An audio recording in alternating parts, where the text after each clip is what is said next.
And Donald Trump says he will pinch the Republican nomination by, long before July. And he also believes that Hillary Clinton, no great prediction here, will probably end up being the Democratic nominee. Okay, for more on this, we're joined by Democratic strategist Dave Jacobson, Republican consultant John Thomas. Okay, so let's just look ahead beyond Nevada. Let's look towards Super Tuesday, because if we get in a situation where we still have the situation with Trump, Rubio, Cruz, maybe even Kasich, you got this divided field. This is the perfect situation for Donald Trump. This is exactly what Trump wants to happen. He wants there to be no establishment consolidated lane. And quite frankly, if you look at the establishment candidates, why should they drop out? Right? Because each one believes... Because it would be the right thing to do for the party? Well, I'm just putting it out that's there. not what it's about, because each candidate believes that they are uniquely qualified to defeat Hillary Clinton and move the country forward. They believe that to their core. And add on top of that, that Ted Cruz has the money to go the distance. Marco Rubio does, and Kasich doesn't need it because just Kasich. He's just doing what he's doing, right?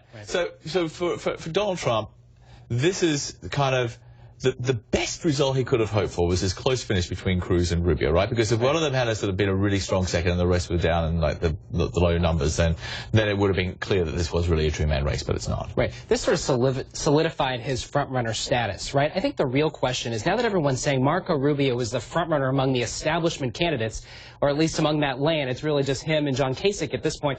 The question is, can he sort of consolidate that establishment support? Money, super PAC, senior staff, key endorsements. Can he do it quick enough before Super Tuesday so that he can actually win a state, right? Because the real question is, like, can he actually win a state? Without winning a state? And that's the thing is, so far, it's all about managing the expectations game with the second and third and fourth finishers. At some point, you have to win a state, because expectations only get you so far. Were you listening to the speeches on Saturday? Everyone was a winner.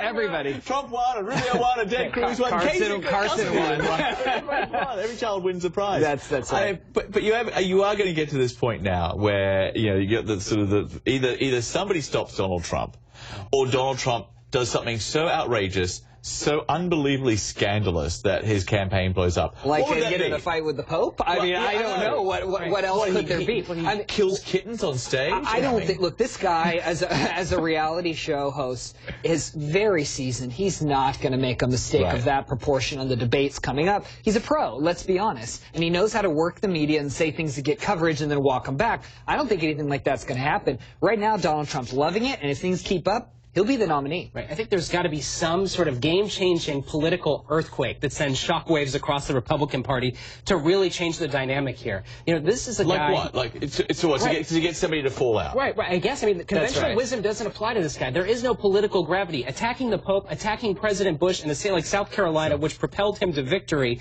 or at least a Republican nomination when he ran back in 2000. I mean, what else can this guy do, right? At the end of the day, at this point, Donald Trump is not really in control of whether or not he gets the nomination. It's a question of, does the field consolidate? Hillary Clinton has the reverse problem. She is in control of whether or not she gets the nomination. Okay, we'll get to the Democrats in a moment, but you talked about Donald Trump controlling the airwaves and dominating the news cycle, and he's been amazing at it. And this is one of the ways that he has completely and totally rewritten the rule book for this political campaign. Let's look at the money that was spent, cost per vote. This is fascinating. When we look at the amount of money in South Carolina, there it is, Jeb Bush, my goodness, $228 for each vote. I mean, Rubio, he's spending up big. It's $50 a vote. Then we go down to Cruz, $3 a vote. Carson, $9 for his vote, whatever that was. And Trump, though, $3.75. And like you say, John Kasich is just doing what John Kasich does. But that's amazing. You know, Donald Trump wins with bigger than a 10-point margin. Spends almost $4 a vote. Jeb Bush finishes almost last and drops $200. Because what this chart doesn't tell you, we've done an analysis of my shop of roughly the earned media coverage as it relates to each candidate.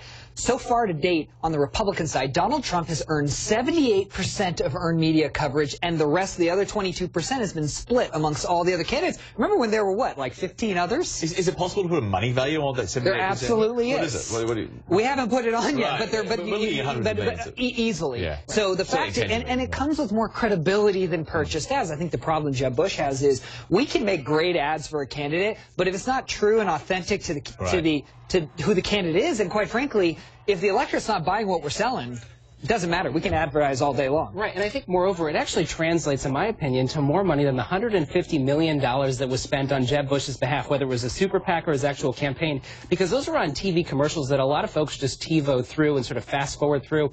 You know, the reality is when you're on actual news coverage on something that people actually want to watch, something that's tangible, that they care about. Well, that's always been the big thing. That has a lot more clout. Right, it's more meaningful for sure to voters. And we've got the situation where a 20-second Instagram video can destroy, you know, a $10 million ad buy. Okay, let's get to the Democrat side of things, because with Saturday's Nevada caucus is coming up, or sorry, the rearview measure rather, the Democrats running for the White House are now focusing on South Carolina. Bernie Sanders and Hillary Clinton face off in the Democratic primary there this coming Saturday. And fresh off his loss to Secretary Clinton in Nevada, Senator Sanders was making his case at a rally in South Carolina on Sunday. As we go around, South Carolina has the opportunity to make American history, and I hope you will. Hillary Clinton is crediting her win in Nevada to months of organizing by her campaign. She also said to CNN that she has work to do to convince independent voters that she is trustworthy. That is a big, big understatement, isn't it? I mean, that's been the fundamental problem for her candidacy since the get-go, is that more than half of Americans question whether or not she is trustworthy, and that is the #1 issue when voters, these kind of swing voters in November, are looking. They want to know not just who shares your values, but who you can trust to look out for you. Right. I think that's the appeal of Bernie Sanders and Donald Trump, right? These are guys who sort of tell it like it is. They're authentic, they're believable and sincere.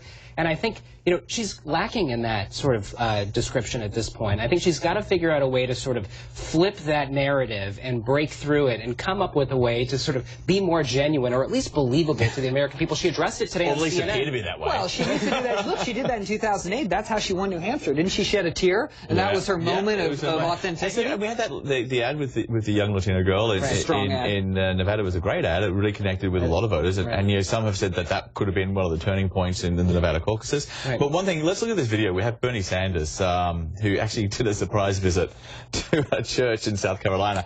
And if you want to know the kind of problems that Senator Sanders is going to have in the next week or so, take a look at this. You know, this is a guy who's used to a rock star welcome wherever he goes. Bernie, Bernie, Bernie. And everyone's like, dude, I'm having my lunch. Yeah. Right. So what my point is, I guess, after Nevada, it doesn't get any easier for Bernie Sanders. No, I mean, look, Nevada was the first of sort of the two firewall states for Hillary Clinton, right? And she had a resounding victory yesterday on the heels of a very sort of close race. There was a perceived sort of dead heat. Polls came out the day before the election showing it an essential tie, basically potential Iowa election turnout. And in terms of where they ended up. But that ultimately, that low expectation sort of led to a resounding victory for her, gave her the jolt of momentum and electricity that she needed to sort of move her campaign forward, vindicate her at a certain level, and propel her towards South Carolina. Now where she's going to win in double digits. I don't see the polls shrinking between now and next Saturday. Sanders will pick up a couple of states along the way. I mean, it's not all over for him, but it's going to be hard. The math gets harder and harder. Hillary's cracked the code as it relates to African-American voters. She knows how to win them. Bernie Sanders' fundamental problem here is that he thinks that economic inequality is